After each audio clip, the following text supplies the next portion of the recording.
Bonjour à tous.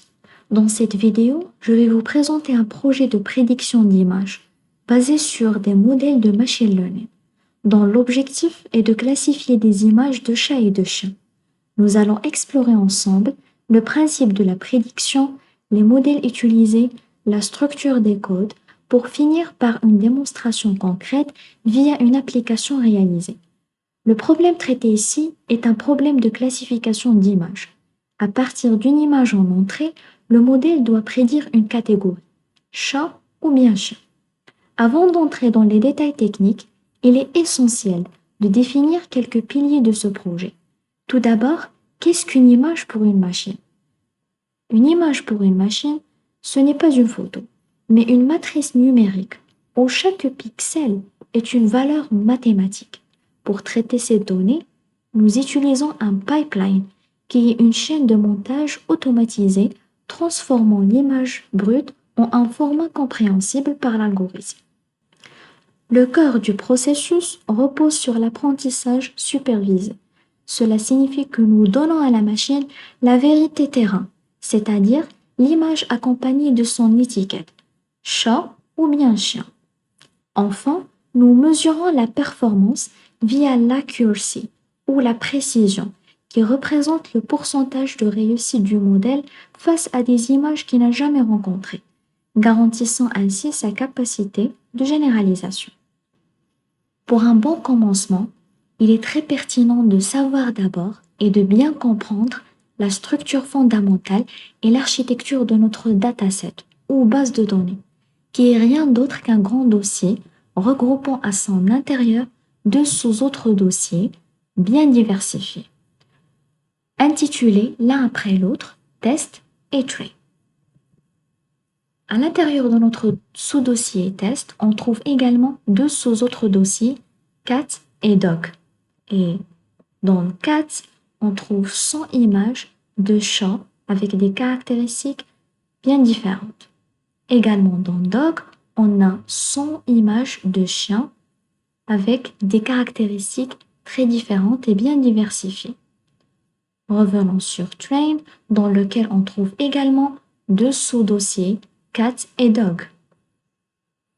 À l'intérieur de cat, on a bien évidemment des images de chats, mais cette fois-ci, on a 400 images de chats qui regroupent le maximum de caractéristiques possibles pour mieux entraîner notre projet avec cette base de données. Également dans dog, on trouve 400 images de dog, c'est-à-dire de chiens, qui proviennent de différentes races, de différentes familles, catégories, et avec des caractéristiques très différentes, pour mieux enrichir notre projet et pour mieux entraîner notre application à prédire le maximum des images de chats et de chiens.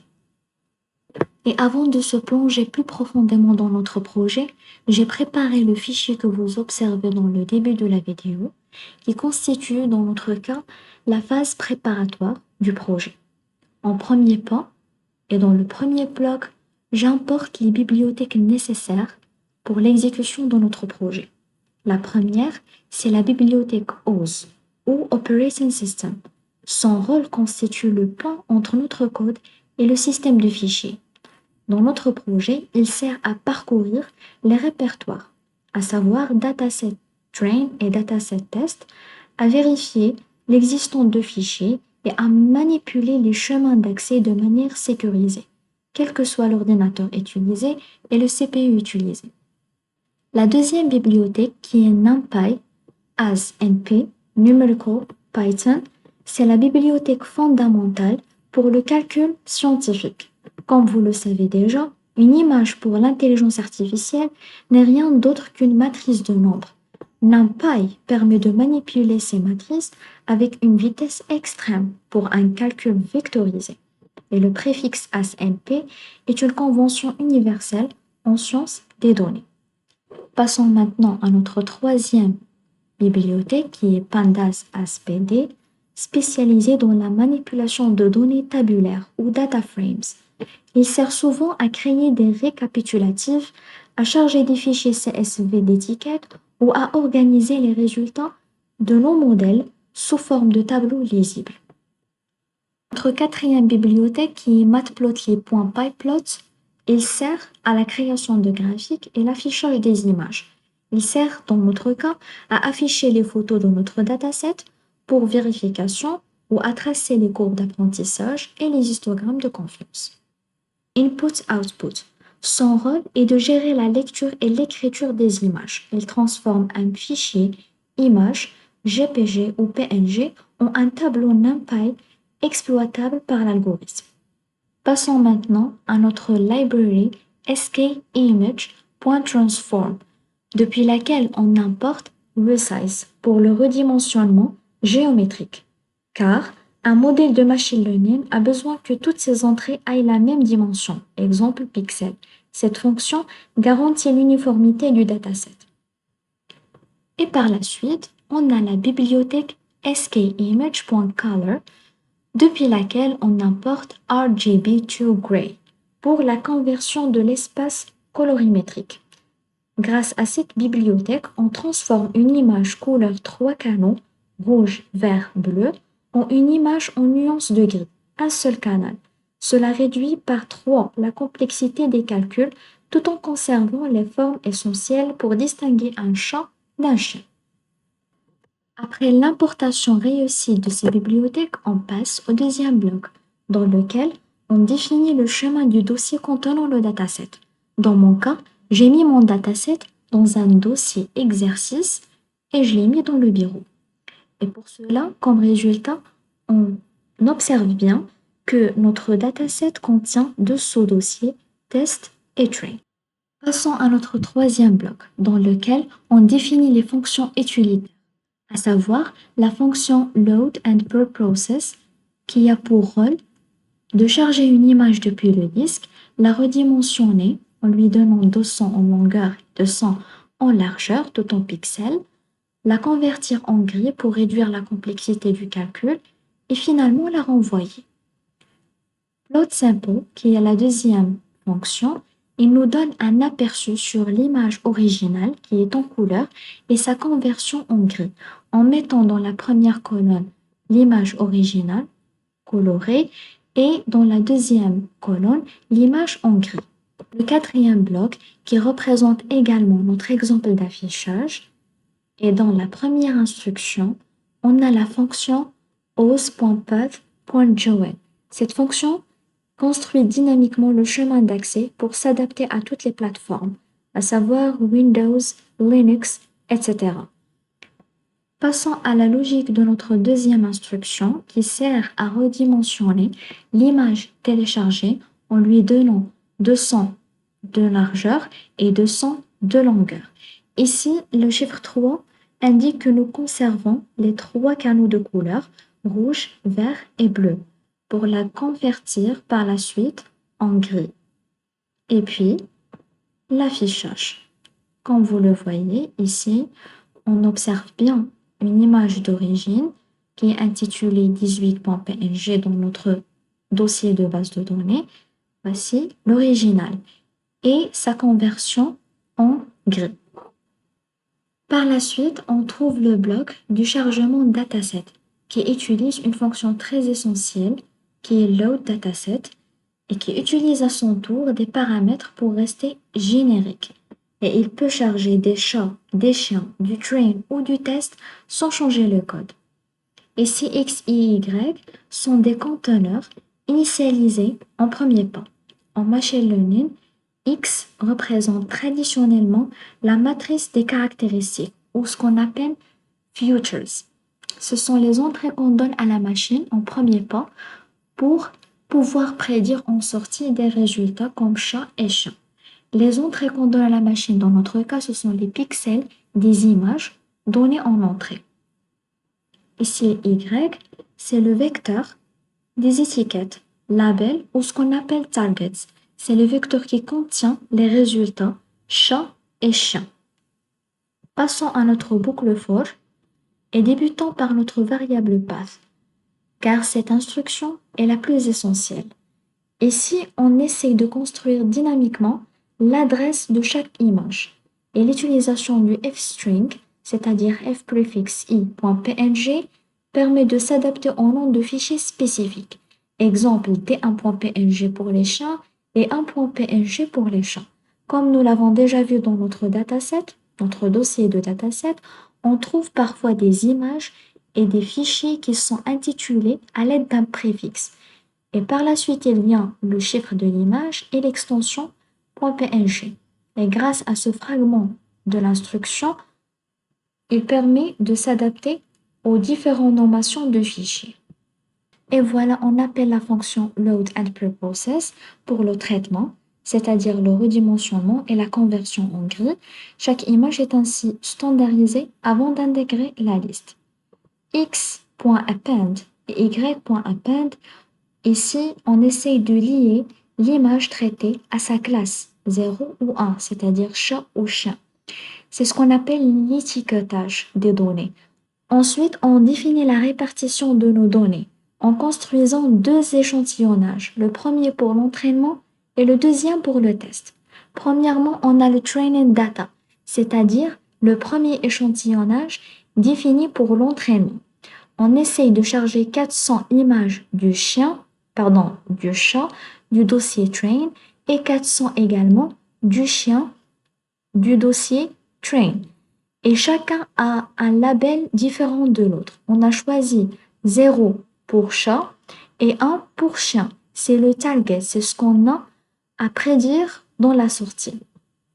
Puis, on enregistre tout dans une matrice Xtrain qui contient X4 plus Xdog, les 400 images du chat et les 400 images du chien sous forme de pixels, et puis Y-Train qui est la matrice de sortie qui contient seulement Y4 et Y-Dog, ce sont les targets 0 et 1. Puis on a le test data qui est le deuxième échantillonnage défini pour le test.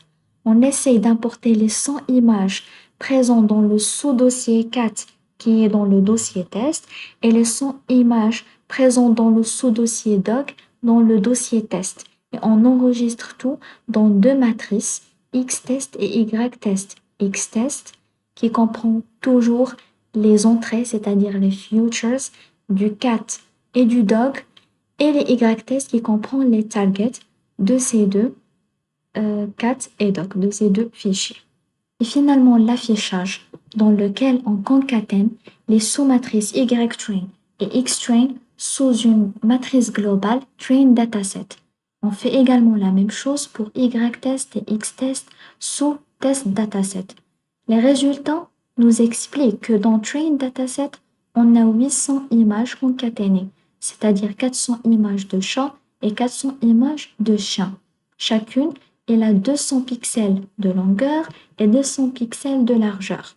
Et puis, on a 800 targets, c'est-à-dire 800 résultats, 0, 1, expliquant chacun la valeur chat et chien. Dans test dataset, on a 200 images concaténées, c'est-à-dire 100 images de chat et 100 images de chien. Également, chaque image, elle a 200 pixels de longueur et 200 pixels de largeur. Et puis, 200 targets.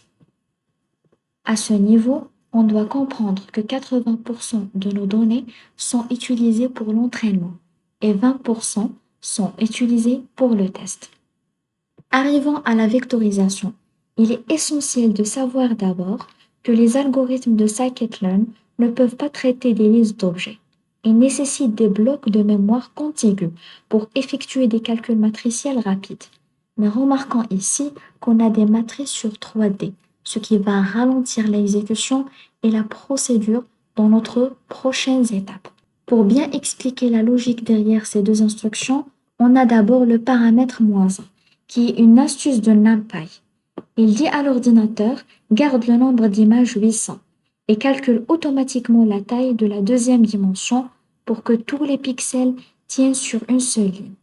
Comme vous le savez, l'image est un ensemble de pixels et grâce à le shape, chaque image est transformée en un vecteur de taille binaire. Ici, on remarque bien l'affichage et la construction des nouvelles matrices, nouvelle shape train et nouvelle shape test qui contient les matrices vectorisées sous forme des vecteurs binaires. pour finalement remarquer que nos nouvelles matrices aplaties ou vectorisées, il contient seulement deux dimensions, 800 images avec 40 000 pixels et 200 images avec 40 000 pixels. On saute vers la fonction de prédiction, qui est la fonction la plus essentielle de notre projet. Show Prediction, qui prend en entrée l'identifiant d'une image et un modèle déjà entraîné pour simuler une utilisation réelle. On charge par la suite nos images depuis le fichier test, qui sont des images nouvelles pour le modèle. Puis, Image Gray, Load and Preprocess Path pour le traitement, le redimensionnement et la conversion en gris. Et puis, on convertit l'image grise en un vecteur binaire d'une seule ligne. Et finalement, la prédiction. Ici, la variable pred appelle le modèle choisi pour la prédiction, .predict, il prend comme paramètre le vecteur de l'image binaire et 0. 0 ici, il sert à extraire la valeur de la liste de résultats. Puisque nous n'avons envoyé qu'une seule image, nous ne voulons que le premier résultat. Et puis, si le label égale à 0, on renvoie cat, else, dog. C'est-à-dire si le résultat de la prédiction relève un 0, c'est évidemment un chat. Et si elle relève un 1, c'est un chien. Pour clôturer, on a cette instruction qui recharge l'image d'origine en couleur cette fois-ci via ImRead pour l'afficher. Il est très important d'afficher l'image originale et non l'image grise redimensionnée pour que l'utilisateur humain puisse juger si l'IA a raison ou non. La phase de comparaison des modèles ou de cerveau machine learning est la phase la plus importante pour comprendre lequel des modèles est le plus performant pour prédire avec moins d'erreurs les images chat et chien. Et pour mieux comprendre la performance de chaque modèle, on a implémenté plusieurs cerveaux de machine learning, à savoir logistic regression ou la régression logistique. D'abord, la logique de ce modèle, malgré son nom, c'est un classifieur. Il trace une ligne ou un plan pour séparer les classes en utilisant une fonction sigmoïde. Ici, on trouve la bibliothèque depuis laquelle on a importé le modèle Logistic Regression qui est déjà connu. Et pour fit, celui-là, il permet au modèle de calculer ses paramètres internes à partir des données X-train et Y-train. Pour finalement stocker dans la variable results l'accuracy score entre le Y-test et les résultats de prédiction sur X-test par la régression logistique. L'accuracy score est le pourcentage de performance globale qui nous permet de savoir si un modèle est capable de prédire, et non seulement de prédire, mais de bien prédire des nouvelles images, est-ce qu'ils sont des chats ou bien des chiens. Passons alors à notre deuxième cerveau de machine learning qui est le KNN, K-Neighbors Classifier. Cet algorithme ne comprend rien, il mémorise tout. Pour une nouvelle image, il cherche les 5 images les plus similaires. Dans sa mémoire, si 3 sont chats, il prédit chat. Et si 3 par exemple ils sont des chiens, il prédit chien. Donc, dans la première instruction, on a la bibliothèque depuis laquelle on importe le modèle qui est K-Neighbors Classifier, qui est déjà connu. On effectue la même procédure qu'auparavant, on appelle fit pour permettre au modèle de calculer ses paramètres internes à partir des données de X-train et de Y-train, et puis on calcule sa performance globale. Le troisième modèle est le Naive Bayes, dont la logique est basée sur les probabilités. Il suppose que chaque pixel est indépendant des autres, d'où le nom naïf. Il calcule la probabilité qu'une image soit un chat ou chien en fonction de la répartition statistique des couleurs de chaque pixel. Et voilà, depuis la bibliothèque sklearn.naivebayes, on importe Gaussian NP qui est le nom du modèle connu. On effectue le fit et on stocke l'accuracy score dans results. Quatrièmement, on a les vecteurs de support ou support vector, dont la logique réside dans la recherche d'hyperplans qui séparent les classes avec la plus grande marge possible. Il utilise le noyau radial. C'est une technique qui projette les données dans une dimension supérieure pour trouver une séparation là où une simple ligne droite ne suffira pas. From sklearn.svm import svc, c'est le nom du modèle connu. Donc, on effectue également le fit et on stocke l'accuracy score, dans results. On arrive à l'arbre de décision ou decision tree. Comme son nom l'indique, il fait des décisions. On limite d'abord la profondeur pour éviter le surapprentissage, overfitting, où l'arbre apprendrait les détails inutiles des images d'entraînement par cœur. From this library, on importe la Decision Tree Classifier. C'est le nom du modèle dans lequel on va travailler. Et puis, on effectue le fit et on stocke l'accuracy score dans Results. On a ainsi Random Forest ou la forêt aléatoire. Sa logique, c'est au lieu d'un seul arbre, on utilise plusieurs arbres, plusieurs estimateurs. Et chaque arbre vote et la majorité l'emporte. Puis, on a l'importation de Random Forest Classifier de sklearn.ensemble. On applique le fit et on stocke l'accuracy dans Results. Finalement, on a le XGBoost. C'est la version ultra optimisée du Boolean. Les arbres sont créés les uns après les autres et chaque nouvel arbre essayant de corriger les erreurs de calcul du précédent. C'est une technique très optimisée pour pouvoir prédire un résultat final. Mais on va voir est-ce le cas dans notre projet ou non. From XGBoost, on importe XGB Classifier. Mais dans cette phase, on est censé d'initialiser plusieurs paramètres, à savoir Number of Estimators, qui veut dire nombre d'arbres. Chaque arbre corrige les erreurs des précédents. On a choisi de travailler avec 300 arbres. Learning Rate, qui veut dire le taux d'apprentissage. Il comprend l'impact de chaque arbre. S'il est plus petit, l'apprentissage plus lent, mais plus stable. Mais s'il est plus grand, plus rapide, mais plus risqué. C'est pour cela on a choisi de travailler avec 0,05. Max Depth, qui est 4 dans notre cas, veut dire la profondeur maximale de chaque arbre. Il contrôle la complexité du modèle. S'il est faible, on a un modèle simple, moins d'overfitting.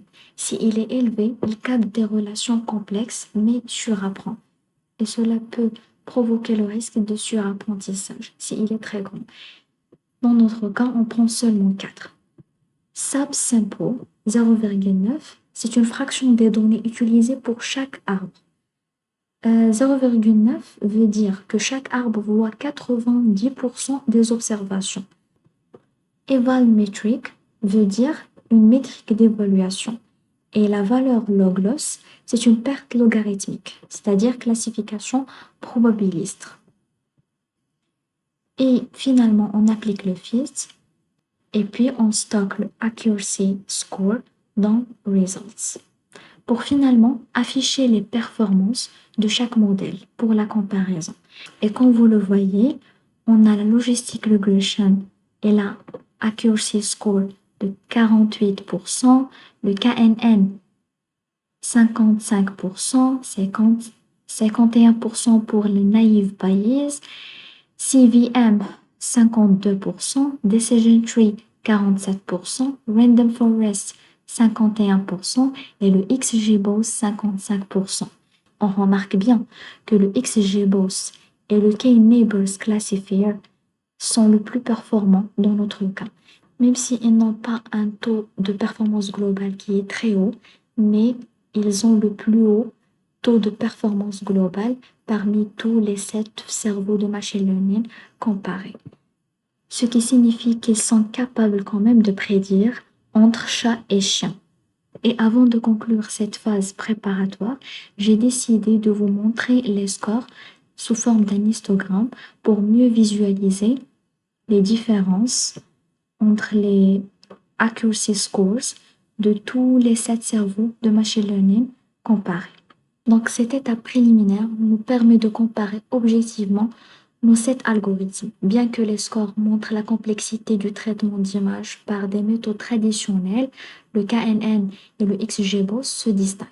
Cela prouve l'importance de tester plusieurs logiques mathématiques pour identifier celle qui extrait le plus de sens d'un signal complexe.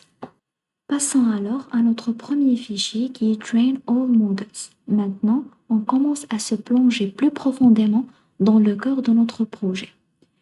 En premier pas, on importe toutes les bibliothèques essentielles dans notre projet, à savoir OS qui permet de naviguer dans les dossiers, NumPy pour la manipulation des tableaux, Pandas pour l'analyse des résultats, RGB2Grey pour la conversion en grise, IO pour la lecture des images et la gestion d'entrée-sortie, Resize pour le redimensionnement, et puis Train Test Split qui sépare les données d'entraînement du données test. On importe ainsi le modèle XGBoost et l'accuracy score ainsi que la classification report depuis sklearn.metrics pour calculer la précision et l'accuracy statistiquement. Puis on importe Joblib pour la sauvegarde du modèle. Ici, Joblib, c'est une bibliothèque spécialisée dans la sauvegarde et le chargement d'objets Python lourds et volumineux. Ici, il est essentiel car il permet de charger les modèles de machine learning sauvegardés précédemment sous forme de pipeline complet. Et c'est un choix très robuste dans notre cas car on a des informations et des entrées très robustes et volumineux. Et puis on importe le Standard Scholar qui est utilisé pour la standardisation et la normalisation des données afin de les rendre plus harmonieux. Et puis on importe Pipeline depuis sklearn.pipeline qu'on l'a déjà mentionné comme une source ou un système qui automatise le flux de données entre différentes étapes de traitement, de la source brute jusqu'au résultat final. Imaginons une usine. Les matières premières entrent d'un côté, passent par plusieurs machines spécifiques et sortent sous forme de produits finis. En programmation, c'est la même chose. Et ce pipeline permet de chaîner automatiquement les étapes de pré-traitement comme la standardisation avec le modèle de classification. Et cela garantit que les mêmes transformations sont appliquées aussi bien lors de l'entraînement que lors de la prédiction, ce qui évite de nombreuses erreurs. Et finalement, on va importer la régression logistique, le K-Neighbors Classifier, le Naive Bayes, le support vecteur, Decision Tree et finalement Random Forest Classifier. Pour passer aux paramètres, et c'est la première sous-partie qui est très essentielle, ici je définis les paramètres globaux du projet. Le chemin du dataset et la taille des images sont centralisés dans des variables afin de faciliter la lecture et la maintenance. Donc, on a toujours 200 pixels en longueur et 200 pixels en largeur. Passons au pré-traitement image qui va utiliser toujours la fonction de pré-traitement Load and Preprocess déjà vue dans la phase préparatoire qui sert à lire l'image depuis le disque, à la redimensionner et puis à la convertir en niveau de grille, puis la renvoyer. Puis on passe au chargement de notre dataset en utilisant la fonction déjà vue dans la phase préparatoire, Load Dataset, qui sert à charger plusieurs images depuis plusieurs sous-dossiers, les pré-traiter à l'aide de la fonction Load and Preprocess et puis les retourner avec leur target. À ce niveau, on a un chargement conditionnel des données. Je définis les noms des fichiers binaires qui vont servir à stocker les données déjà pré-traitées, c'est-à-dire déjà aplaties et vectorisées. Ces fichiers contiennent directement les matrices NumPy, des images et des labels. L'idée ici, c'est d'éviter de retraiter toutes les images à chaque exécution du programme, ce qui serait très coûteux en temps de calcul. Avant de charger les images depuis les dossiers, le programme vérifie d'abord si ces fichiers binaires existent déjà. Cette condition permet de décider intelligemment si l'on doit recalculer les données ou simplement les recharger. Si ces fichiers existent, ils sont chargés directement en mémoire et stockés dans ces variables juste à ce niveau. Dans mon cas, j'ai déjà les fichiers binaires ayant l'extension NPY déjà enregistrés Si les fichiers binaires n'existent pas, c'est-à-dire pour la première compilation de votre fichier train or models, on n'a pas encore enregistré les matrices binaires sous forme des fichiers .mpy. C'est pour cela le programme charge alors les images depuis le dossier d'entraînement. Et les images de chat sont associées au label 0 et celles de chien sont associées au label 1, comme on l'avait déjà vu dans la phase préparatoire. Les images de chat et de chien sont ensuite combinées sous forme d'un seul ensemble d'entraînement. La même logique est appliquée aux données de test ou l'échantillage du test. Ces images ne seront jamais vues pendant l'entraînement, ce qui permet d'évaluer objectivement la capacité du modèle à généraliser sur des nouvelles données. Et une fois terminé, une fois les données sont tous préparées, ils sont sauvegardés sous forme binaire et vous aurez vos fichiers d'extension NPY enregistrés dans votre grand dossier. Par exemple, dans mon cas, c'est le dossier exercice. Ces lignes affichent les dimensions de données d'entraînement et de test. Elles servent à vérifier que le chargement s'est correctement déroulé et que le nombre d'images correspond bien au nombre de labels. On passe à la vectorisation des images. À ce stade, chaque image est encore une matrice de D. Ces lignes transforment chaque image en un vecteur de caractéristiques d'une seule dimension grâce à le shape. Et puis on a ces affichages qui permettent de confirmer que la transformation a bien été effectuée et que chaque image correspond désormais à un vecteur de taille fixe, comme on l'avait prouvé dans le code rédigé dans la phase préparatoire. Ici, on passe à la standardisation, ou ce qu'on appelle la mise à l'échelle avec pipeline. À ce niveau, je définis une liste contenant tous les modèles de classification que je souhaite tester. Cette approche permet de comparer plusieurs algorithmes dans une même boucle de manière propre et structurée. Et chaque modèle représente une approche différente, comme on l'a déjà vu et expliqué dans la phase préparatoire. Et à l'intérieur d'une boucle for, on appelle chaque classifier, c'est-à-dire chaque modèle enregistré dans le dictionnaire classifiers. À ce niveau, cette partie est centrale dans le projet. Le pipeline permet d'enchaîner automatiquement la standardisation des données et l'entraînement du modèle. Ainsi, chaque image est toujours traitée de la même manière, aussi bien lors de l'entraînement que lors de la prédiction.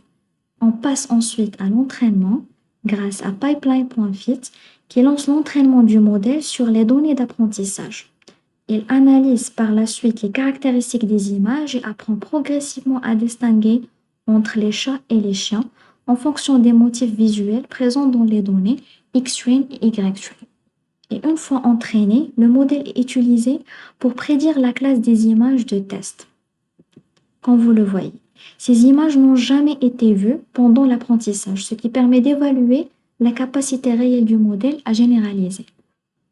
Et ensuite, on a l'évaluation, dans laquelle on calcule l'accuracy score, qu'on a déjà vu dans la phase préparatoire, afin de comparer la performance entre les 7 modèles de machine learning.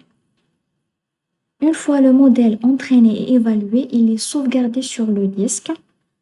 Le fait de sauvegarder le pipeline complet permet de réutiliser directement le modèle dans l'application finale, sans avoir à refaire l'entraînement ni le pré-traitement. Et vous avez des fichiers d'extension .joblib, comme vous le voyez ici. Et chaque fichier spécifique, il prend le nom d'un modèle spécifique. Et voilà, une fois vous compilez votre code, vous aurez l'affichage des messages de confirmation qui vous confirme que le modèle pipeline sauvegardé pour chaque modèle, XGBoost classifier.joblib, Random Forest classifier.joblib, etc. Et puis la comparaison finale des modèles. Dans ce fichier, pourquoi on a recalculé l'accuracy score pour chacun des 7 modèles, alors que c'est déjà fait dans la phase préparatoire, parce qu'à ce stade, on a ajouté une partie de standardisation et il est nécessaire de voir son effet sur le pourcentage de performance de chacun de ces modèles. Et on observe bien qu'il y a des modèles qui ont amélioré leur score de performance globale, à savoir Decision Tree, qui a monté de 47% à 51%. Par contre, on a aussi des modèles qui ont devenu moins performants dans notre cas, à savoir le SVM, Support Vector, qui est descendu de 52% à 46%. Pour clôturer ce premier fichier, Train All Models, il avait pour rôle de comparer l'accuracy score après la standardisation de tous les données pour les 7 modèles, de bien observer s'il y a des modèles qui sont devenus moins performants et des autres qui ont amélioré leur performance globale, mais cela n'est pas beaucoup nécessaire dans notre cas parce qu'on va implémenter toutes les 7 modèles dans notre application. Et puis, il a aussi le rôle principal, c'est d'entraîner préalablement tous les modèles existants, de sauvegarder toutes les données pré-traitées sous des fichiers .joblib et aussi de sauvegarder les matrices binaires sous forme des fichiers .extension MPY si jamais on veut les réutiliser dans les futures étapes. Passons au deuxième fichier qui est intitulé Model Service. Ce fichier, il importe les mêmes bibliothèques déjà vues dans les codes précédents. Commençons par les paramètres et mappage. Donc cette ligne, il permet de définir la taille standard des images. Il est crucial que cette valeur soit strictement identique à celle utilisée lors de l'entraînement. Sinon, les dimensions des données d'entrée ne correspondent plus à ce que le modèle attend. Puis, on a le modèle map. C'est un dictionnaire qui joue un rôle central dans ce fichier. Il permet de faire le lien entre le nom du modèle compréhensible par l'utilisateur et le nom réel du fichier sauvegardé sur le disque, qui a l'extension .joblib. Grâce à ce mappage, l'utilisateur peut simplement choisir un modèle comme CVM ou Random Forest sans avoir à connaître le nom exact du fichier .joblib. Passons au pré-traitement d'une nouvelle image, dans laquelle on définit la même fonction du pré-traitement qui est Load and Preprocess. Il sert à lire une image, à la redimensionner, à la convertir en grille, puis à la renvoyer. Si c'est un message d'erreur lors du pré-traitement, on l'affiche si jamais on a une erreur. Et puis, on a les fonctions de chargement et de prédiction. La première fonction, c'est Load Selected Model. Cette fonction, il permet de charger dynamiquement un modèle en fonction du choix de l'utilisateur. Elle rend le système modulaire. On peut changer de modèle sans modifier le reste du code. La ligne key, Model Choice.Lower, normalise le choix de l'utilisateur en supprimant les majuscules et les espaces. Cela permet d'éviter les erreurs liées à des différences d'écriture. Puis, on a le modèle FileName. Le dictionnaire de mappage est ensuite utilisé ici pour retrouver le nom exact du fichier modèle correspondant au choix de l'utilisateur. C'est ici où le lien est fait entre l'interface utilisateur et les fichiers réellement du système. Et cette ligne, il présente un message d'erreur si jamais le modèle choisi par l'utilisateur non reconnu. Et puis, pipeline joblib OneLoad. Cette ligne charge le modèle depuis le disque. Il est important de noter que ce n'est pas seulement le classificateur qui est chargé, mais la pipeline complète, incluant la standardisation et tous les paramètres appris pendant l'entraînement. Cela garantit une prédiction cohérente et fiable. Et également un message d'erreur si jamais quelque chose de frustration ou une erreur s'est effectuée lors de téléchargement du fichier joblib. Puis on a la fonction Predict with Choice. Et cette fonction qui est le cœur du moteur de prédiction. C'est elle qui sera appelée par l'interface utilisateur ou par l'application finale et il prend en entrée le modèle choisi par l'utilisateur et le chemin vers l'image à prédire. Elle retourne le résultat de prédiction et puis le code de classe et un score de confiance qui est l'accuracy. D'abord, la première étape consiste à charger le modèle sélectionné pour l'utilisateur. Cela permet de rendre le système totalement dynamique et extensible. Puis, l'image est ensuite chargée et pré-traitée à l'aide de la fonction load and preprocess. Puis, si cette étape échoue, la fonction s'arrête immédiatement et retourne une erreur. Et si tout va bien, on transforme l'image de 2 dimensions en un vecteur d'une seule dimension, exactement comme lors de l'entraînement. Puis, on a la prédiction de la classe en appliquant la pipeline. Ici, on prédit à l'aide du modèle choisi. 0 correspond à un chat et 1 correspond à un chien. Et le 0 utilisé car la prédiction est retournée sous forme de tableau, même pour une seule image. Lorsque le modèle le permet, cette ligne récupère les probabilités associées à chaque classe. Cela permet d'indiquer non seulement la prédiction, mais aussi le niveau de confiance du modèle, ce qui est très important pour l'utilisateur. Et puis, on stocke la probabilité dans une variable qui est confidence score. Et si jamais une erreur s'est produite ou le modèle ne supporte pas la prédiction avec probabilité, confidence score prend la valeur 0. Puis, la traduction du résultat. Result label prend chien if la variable prediction result est un 1 et si la prédiction révèle un 0, on a un chat qui s'affiche. Et le résultat final qui affiche la prédiction avec le modèle choisi et result label. Juste au-dessous, on a la valeur de confiance qui s'affiche en pourcentage. Et si jamais une erreur s'est produite, on a le message d'erreur qui s'affiche et il nous explique le type d'erreur. Alors, ce fichier model service, il a présenté le moteur de prédiction de l'application. Il a permis de charger dynamiquement un modèle, de le pré-traiter avec une nouvelle image, d'effectuer une prédiction fiable et de retourner un résultat clair avec un score de confiance. Pour finalement arriver au fichier le plus important et le plus pertinent dans notre projet, qui est le fichier application ou app.py. En premier pas, on importe les bibliothèques nécessaires et qui sont déjà vues auparavant dans les codes précédents. Mais à ce niveau s'ajoute la bibliothèque Streamlit ST qui permet de créer une interface web interactive directement à partir de Python, sans recourir à des technologies, à savoir HTML, CSS ou JavaScript. Et sans cette ligne, le projet ne serait qu'un script de calcul sans interface utilisateur. Mais à cela s'ajoute ainsi la bibliothèque Requests, utilisée pour effectuer des requêtes. Il permet à notre application de télécharger une image à partir d'un URL fourni par l'utilisateur. Il étend aussi l'usage de l'application au-delà des fichiers locaux. Cela rend l'outil plus flexible et plus proche d'un usage réel. On a ainsi l'ajout de la bibliothèque RE ou RE qui permet l'utilisation des expressions régulières dans l'application.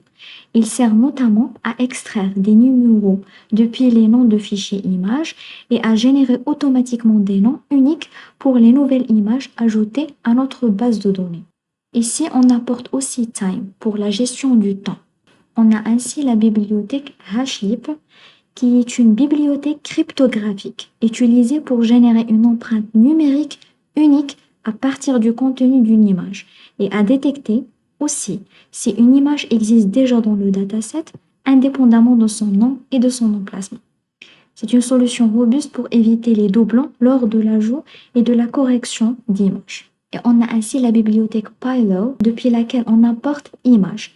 Il est utilisé pour ouvrir les images fournies par l'utilisateur et afficher les images dans l'interface Streamlit. Et puis la bibliothèque skimage.filters depuis laquelle on importe Sobel, utilisé pour la détection de contours dans des images.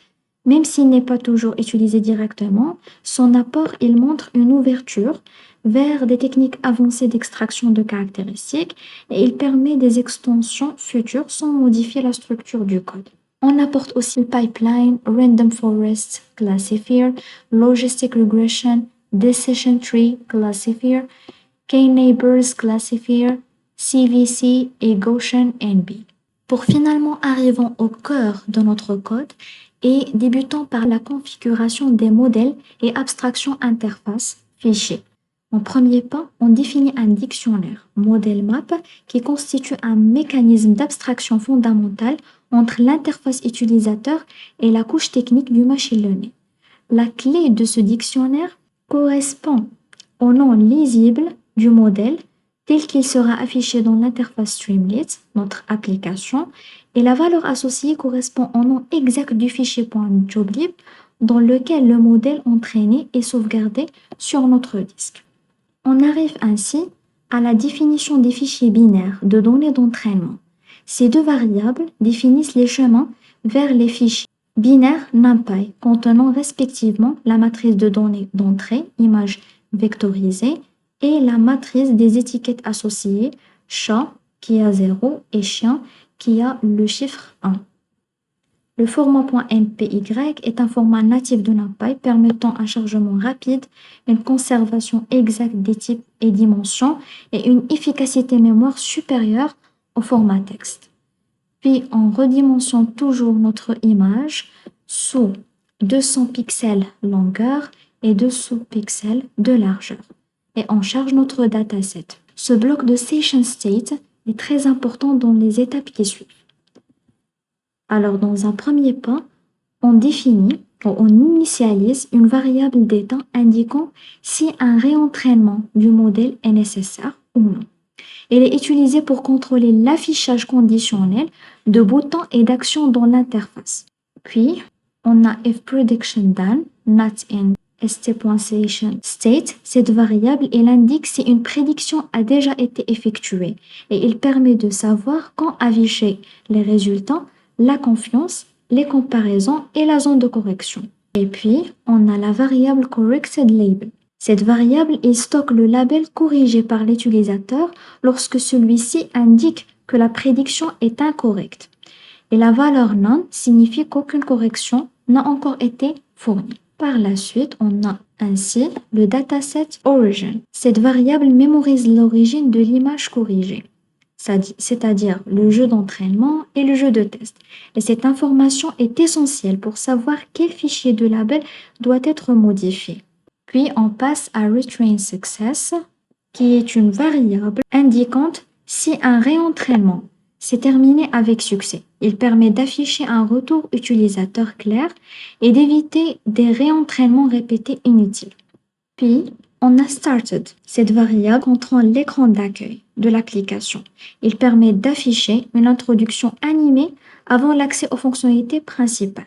On passe ensuite à la variable timer triggered qui permet de s'assurer qu'un délai temporel, animation ou attente n'est exécuté qu'une seule fois. On a ainsi l'image to predict. Cette variable conserve l'image actuellement sélectionnée par l'utilisateur afin qu'il reste disponible entre les interactions.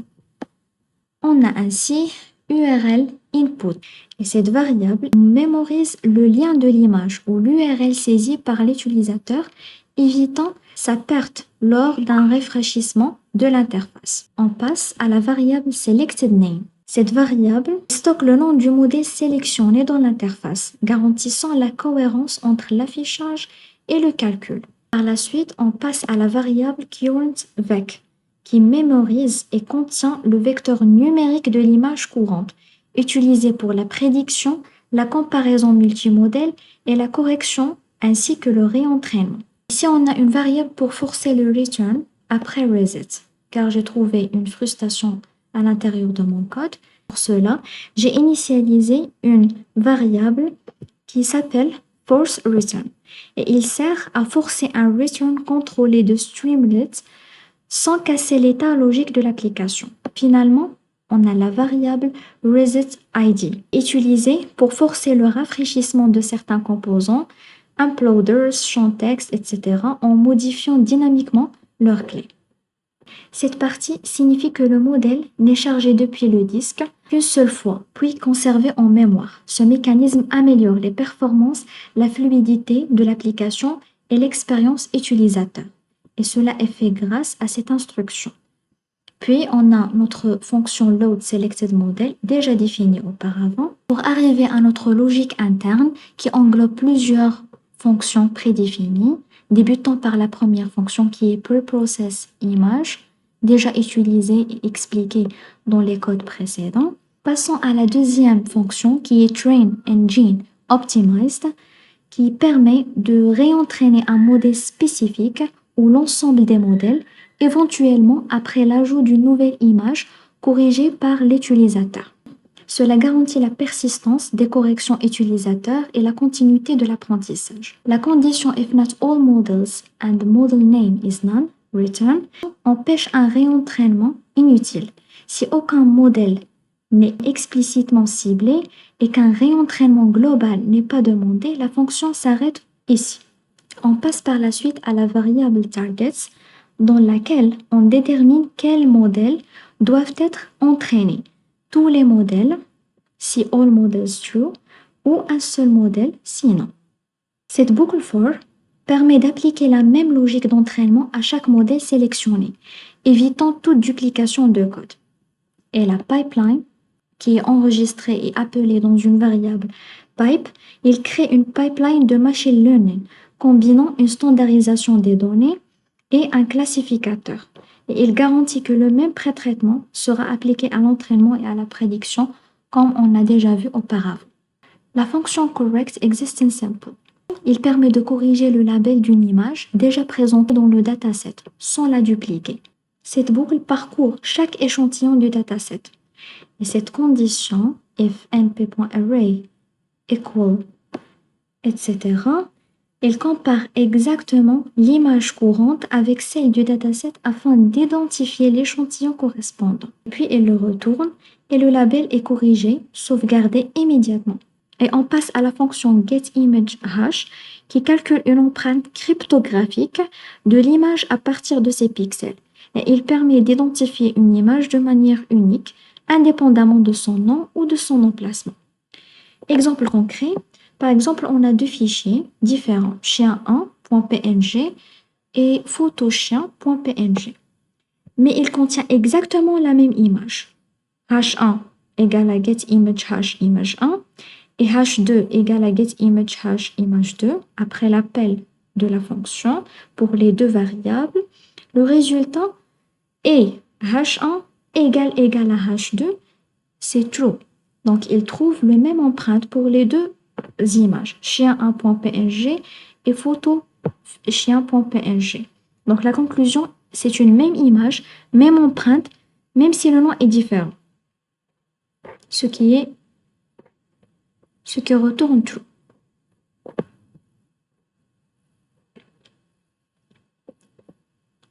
Et la fonction getImage, on passe à la fonction getImageHash.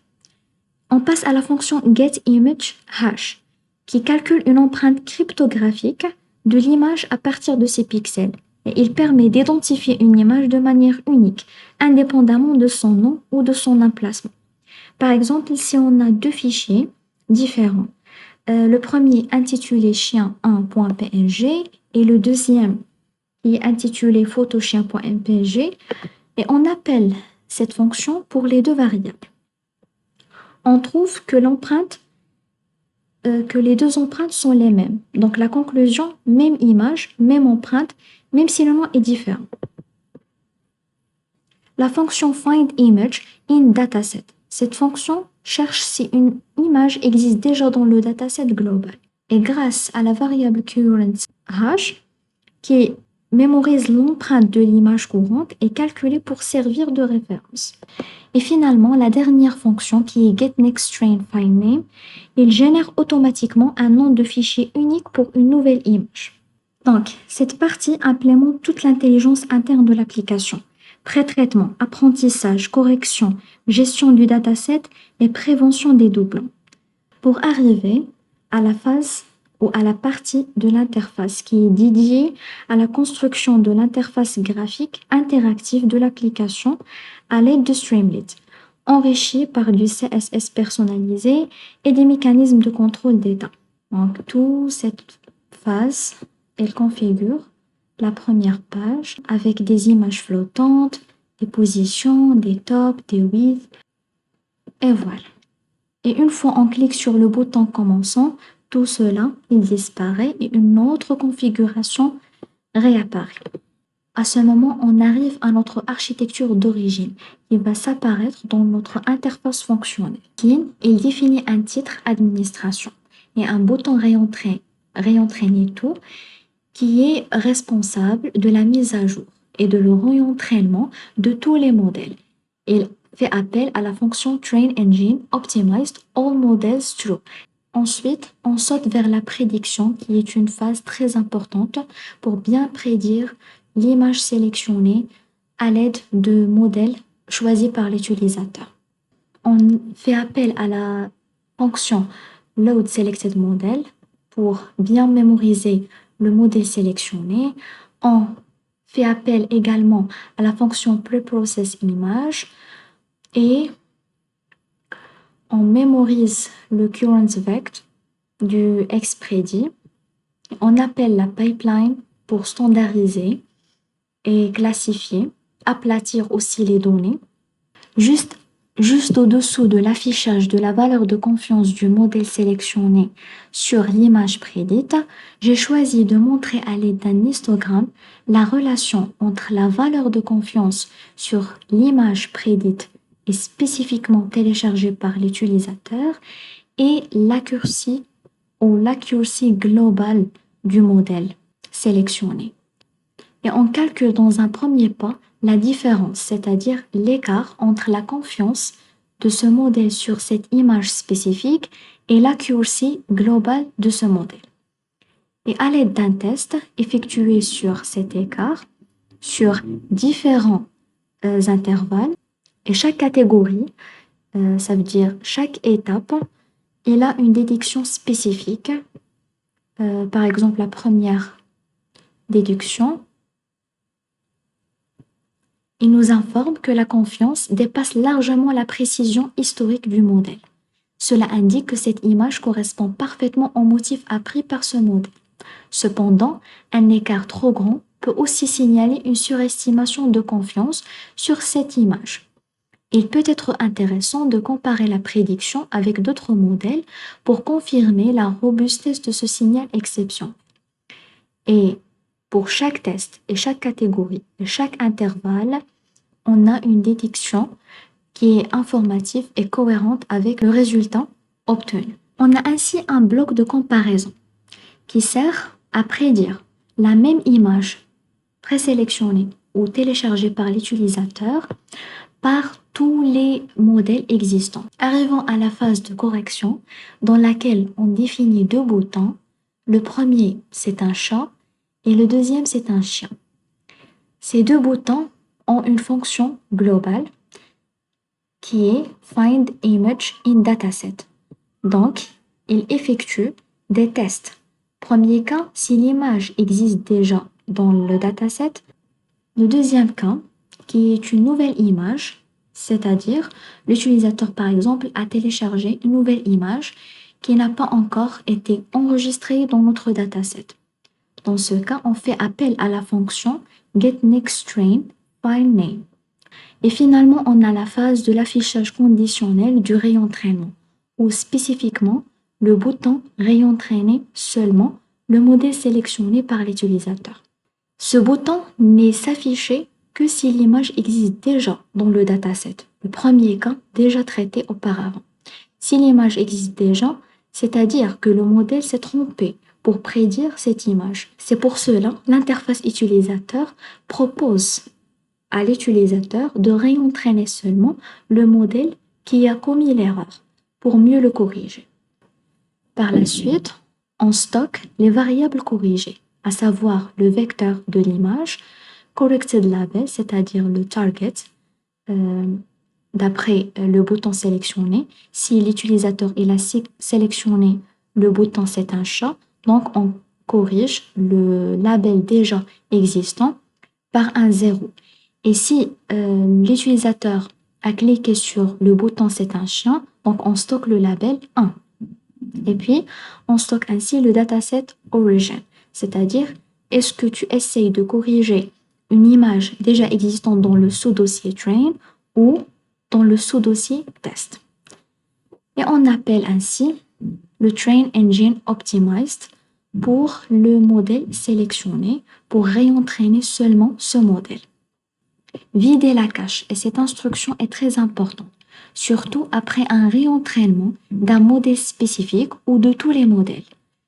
On vide la cache, c'est-à-dire on efface tout fichier déjà préenregistré dans la mémoire cache de notre processeur. Car après chaque réentraînement d'un modèle ou de tous les modèles, ces fichiers .joblib et .lpy sont tous mis à jour. Et c'est pour cela on garantit que lors de le prochain appel de la fonction prédiction, la mémoire cache, il va télécharger et importer le fichier .joblib mis à jour et les fichiers binaires .lpy mis à jour pour prendre en considération les valeurs corrigées et réentraînées des modèles ou d'un modèle spécifique. Et une fois tout le code est prêt dans notre application, on peut la visualiser en tapant l'instruction suivante, streamlit run le nom de votre fichier. Dans mon cas, j'ai app.py.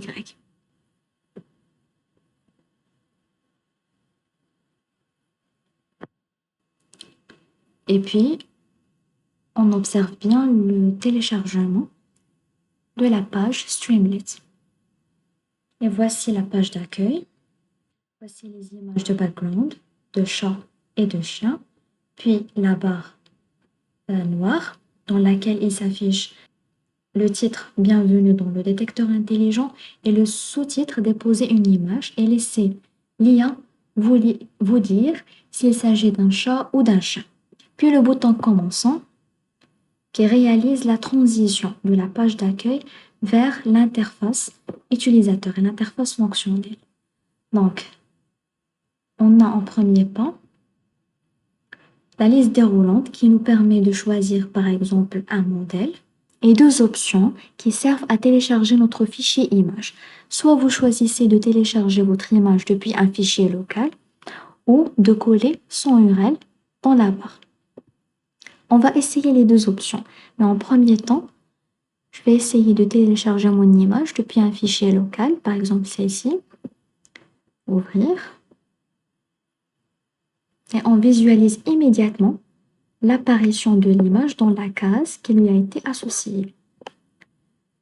On lance la prédiction avec XGBoost à l'aide de boutons associés et on observe le résultat. Voilà, le XGBoost, il prédit la réponse chien pour cette image. Et juste au-dessous, on trouve la valeur de la confiance. Dans ce cas, le XGBoost, il est confiant que cette image est un chien d'un degré de 99,54%. Donc, il est très confiant et très sûr que cette image est un chien. Et l'histogramme qui nous permet de visualiser l'écart perçu entre l'accuracy globale de ce modèle XGBoost et la valeur de confiance pour ce modèle sur cette image prédite. La déduction nous dit que la confiance, 99,5%, dépasse largement la précision historique du modèle, qui est seulement 52,5%. Cela indique que cette image correspond parfaitement au motif appris par ce modèle. Cependant, un écart trop grand peut aussi signaler une surestimation de confiance sur cette image et il peut être intéressant de comparer la prédiction avec d'autres modèles pour confirmer la robustesse de ce signal exceptionnel. Pourquoi j'ai ajouté le terme surestimation dans ces déductions, même si la valeur de confiance est trop élevée, car des modèles comme le Naive Bayes, il peut être confiant d'une image même si sa réponse est fausse. Il peut dire chat avec une confiance de 100%, même si l'image est un chien. C'est pour cela qu'il est intéressant de comparer la prédiction avec d'autres modèles sur la même image afin de parvenir à une décision finale. Donc, voici la barre de l'analyse comparative qui nous donne un aperçu global sur la prédiction de tous les modèles, à savoir XGBoost, Random Forest, Decision Tree, Logistic, KNN, CVM et le Naive Bayes. Dans ce cas, tous les modèles prédit que cette image bien téléchargée est un chien. Ici, on a un bouton de rafraîchissement de l'application. Rafraîchir l'application, il fait disparaître l'image qui a été téléchargée. Il supprime les blocs qui viennent au-dessous, à savoir les boutons de lancer la prédiction et de correction, etc. Il réinitialise notre interface depuis le 0, comme un compteur. Par exemple, un compteur qui compte de 0 à 10. Si par exemple on est arrivé au chiffre 8 et on a cliqué sur rafraîchir l'application, ce compteur est initialisé immédiatement à 0. Il va recompter depuis 0. C'est la même logique ici. Puis on va essayer par exemple de télécharger un autre fichier qui est dans ce cas un chat par exemple. Voilà, par exemple, ouvrir. Voilà. Et puis, on essaie de changer le modèle, par exemple, de prédire ce chat avec le Naive Bayes. Voilà. Ici, c'est le cas dont on a parlé auparavant pour le Naive Bayes. Même si sa prédiction est fausse, il est toujours confiant 100%. C'est pour cela une correction de ce modèle est fortement exigée. Voilà, on peut afficher la barre d'analyse comparative. Voilà, comme vous le voyez, tous les modèles. Il prédit que l'image téléchargée est un chat, sauf le Naive Bayes qui s'est trompé et il a une réponse contradictoire, qui est le chien. Donc, on clique c'est un chat pour corriger. Voilà. Cette image existe déjà. Elle a déjà vérifié que l'image existe dans le dataset ou non. Et il me demande de réentraîner spécifiquement le Naive Bayes car il semble s'être trompé. Je réentraîne la mise à jour. Donc la logique est en train de s'exécuter. Et finalement, un message de succès qui me confirme que le modèle Naive Bayes a été corrigé. Maintenant, on va essayer la deuxième option qui est télécharger l'image depuis son URL via Internet, mais vérifier que vous êtes connecté pour que l'image se télécharge immédiatement et sans frustration. Donc, on choisit lien URL et on colle le lien de l'image.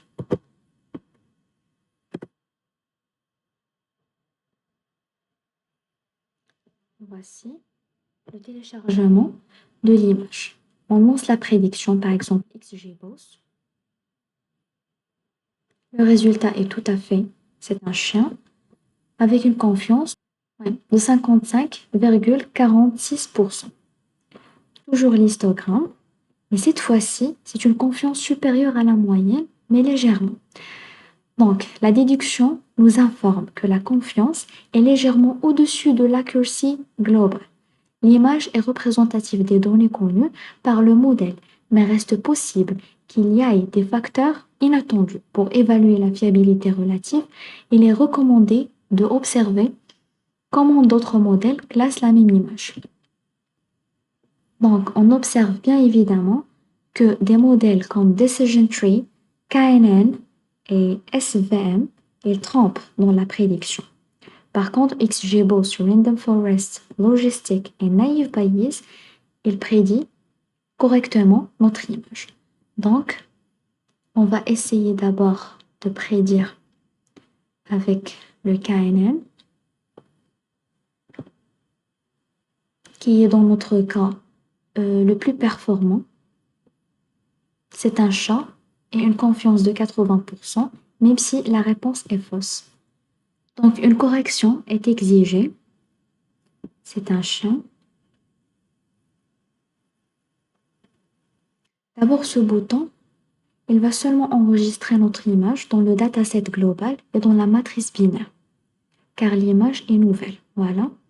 Image ajoutée au dossier Doc pour l'inclure dans l'IA, utilisez le bouton Réentraîner tout dans la barre latérale.